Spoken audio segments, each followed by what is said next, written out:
Muhammad was born about 550 years after the time of Christ in the town of Mecca during a time when the religious folk of the area rallied around a group of stones set up in the shrine at the center of town. These several hundred stones represented the various gods and goddesses of the surrounding tribes. The New Encyclopedia of Islam by Cyril Glass, a Muslim, writes that one of the most important idols in Mecca prior to Muhammad was one representing the moon god Hubal. It is said Muhammad made a doorstop of Hubal. Other historians claim the chief deity was known as Allah. Other idols represented his daughters. One thing for sure, the word Allah was commonly used prior to Muhammad's arrival. His father's name was Abd Allah, literally servant of Allah. This shrine has come to be known as the Kabah, or cube in Arabic. Being on the trade route for caravans between India and the countries surrounding the Mediterranean, it was a popular place for religious pilgrimage, and as with most religious centers, it produces some degree of income for the local economy. It provided for a certain amount of cultural diversity as well. Now, Muhammad was a camel driver from a ruling Quraysh clan, and he was influenced by a number of different religious views of his day, and much of this is reflected in the writings of his book, the Quran, that he claimed was revealed to him in a trance by God through the angel Gabriel, who commanded, quote, "Read, in the name of thy Lord who createth man from a clot." Tradition has it that a Christian monk called Bahira in southern Syria claimed to have first noticed some sign of prophetic calling in Muhammad's life during his early days of caravan trade. During this time, he was working for a wealthy widow, Khadijah, who later became his wife. It was Khadijah that tried the spirit that gave Muhammad the revelation and gave him the stamp of approval regarding its divine origin. Others, however, suggested he had eaten the forbidden fruit. In Medina, or what was then called Yathrib, some 280 miles to the north of Mecca, he was exposed to local Jewish merchants and likely picked up some knowledge of their religious customs as well. The Al-Quran, or the reading, was given to a man who they say could not read, and many claimed at first to be a bit mad. Much like the Mormon religion that sprang out of the revelations of the American prophet Joseph Smith in 1830, Muhammad's revelation was not well received by the traditional religions of his day. His first converts were his wife Khadijah and a few close friends. It appears some of his ideas sprang from a monotheistic religion of his day called Hanif, which was neither Jewish nor Christian.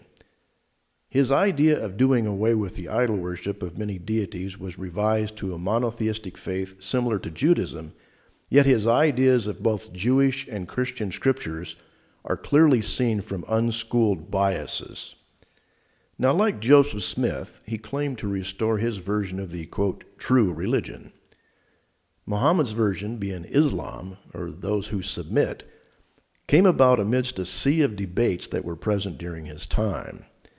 And one lingered from a controversy between church authorities in Rome and Nestorius of Antioch nearly 200 years earlier. Now, the issue that was being grappled with was how to define the nature of the incarnate Christ. Nestorius proposed that there were two separate persons, one divine and one human.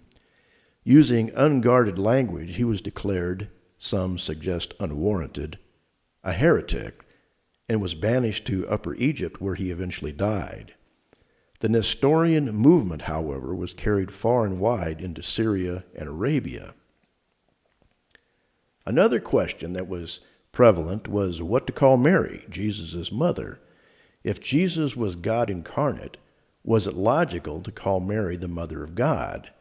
The concern, of course, was that Mary might be elevated to deity herself. As history proved, this was a legitimate concern.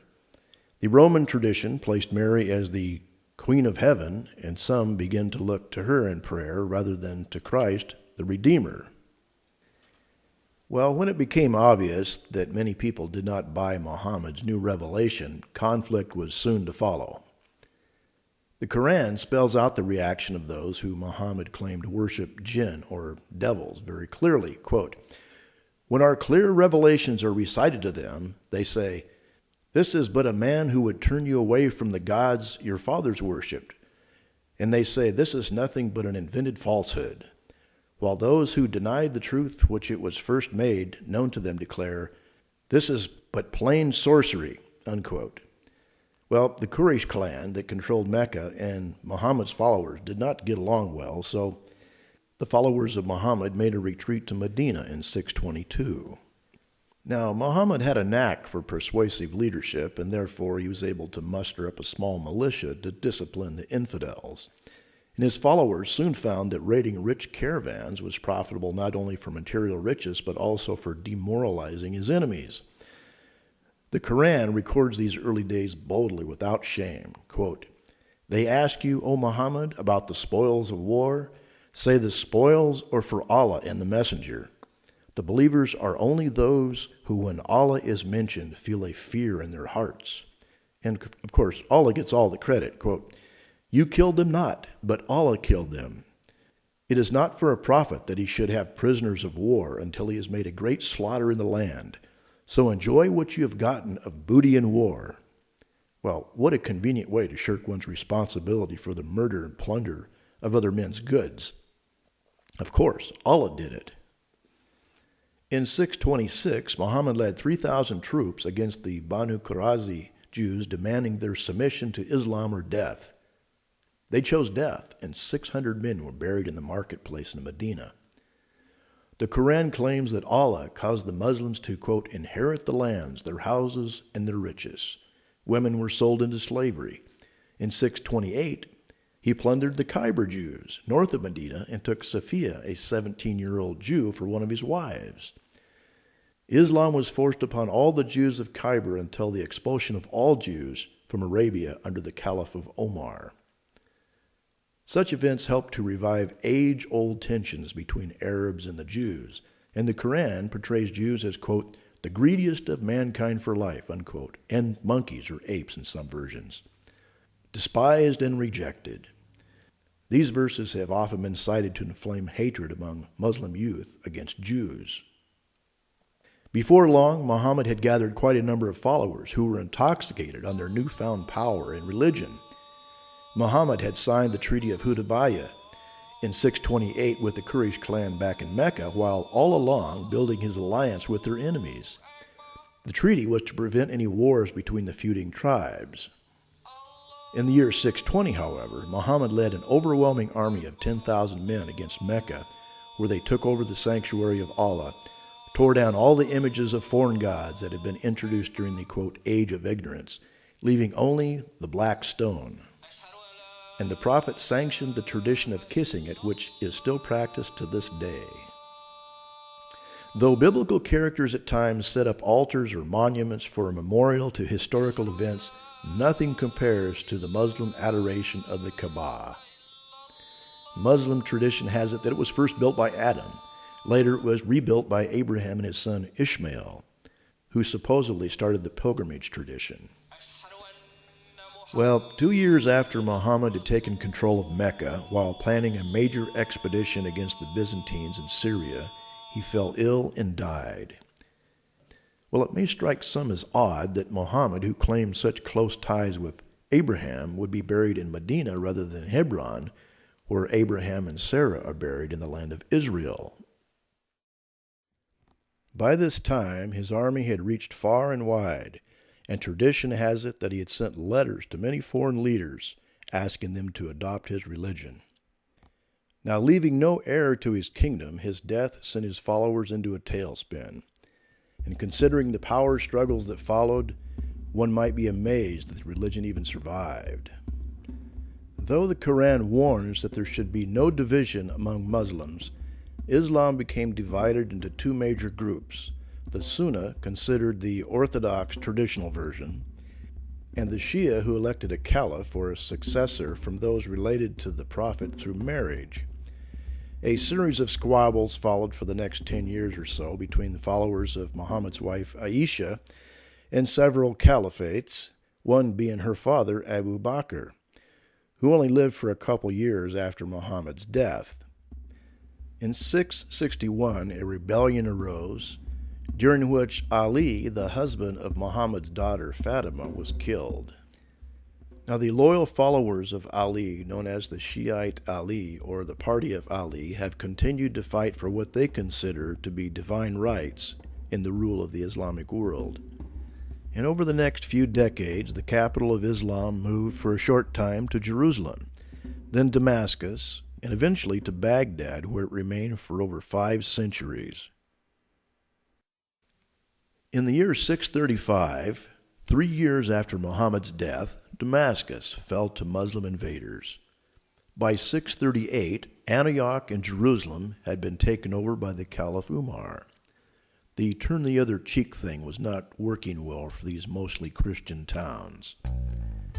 By 642, Alexandria, Egypt, was overrun by Muslim troops, and in a short time, most of Egypt was flying the banner of Islam. Before Umar was murdered in 644, Persia was under the Muslim control as well. In many cases, churches were converted to mosques. A large mosque was built on the foundation of what used to be a Jewish temple in Jerusalem. Those who would not convert to Islam were often killed or given dhimmis status, paying special tax for protection and to support Islamic expansion.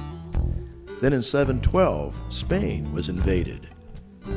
Well, in 732, Charles Martel defeated the Muslim army 1,000 miles north of Gibraltar, thus stopping the northern expansion.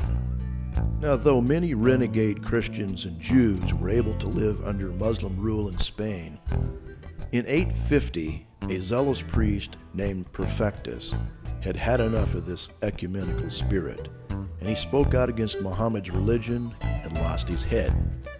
Many of his followers spoke up as well and were put to the sword.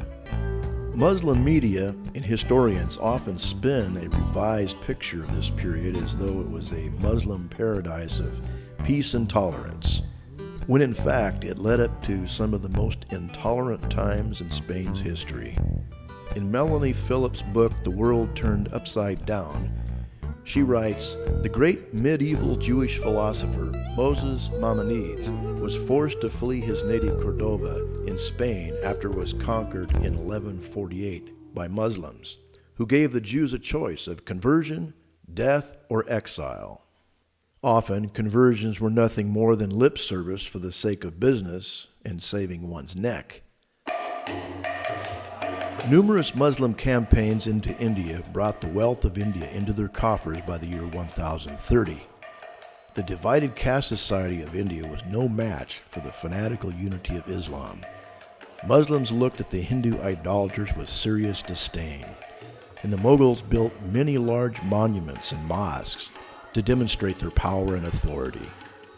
And later in the 17th century, the Sikhs found themselves stuck in the middle of a crossfire between Muslim and Hindu conflicts. So in reality, there's nothing new under the sun when it comes to Islam and violence.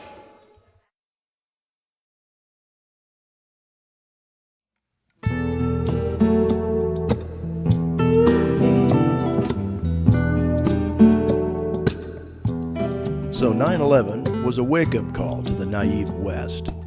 While we are playing football and playing video games, mosques are being built by our Saudi friends from whom we buy our oil. This is a bit like inviting in the devil to keep the heating bill down. Now, the hypocrisy of Islam is seen in its abrogation and deception. While churches and synagogues are forbidden in Saudi Arabia, in Rome, like a Trojan horse, is built one of Europe's largest mosques. Theo Van Gogh was shot and stabbed to death for criticizing Islam in a video.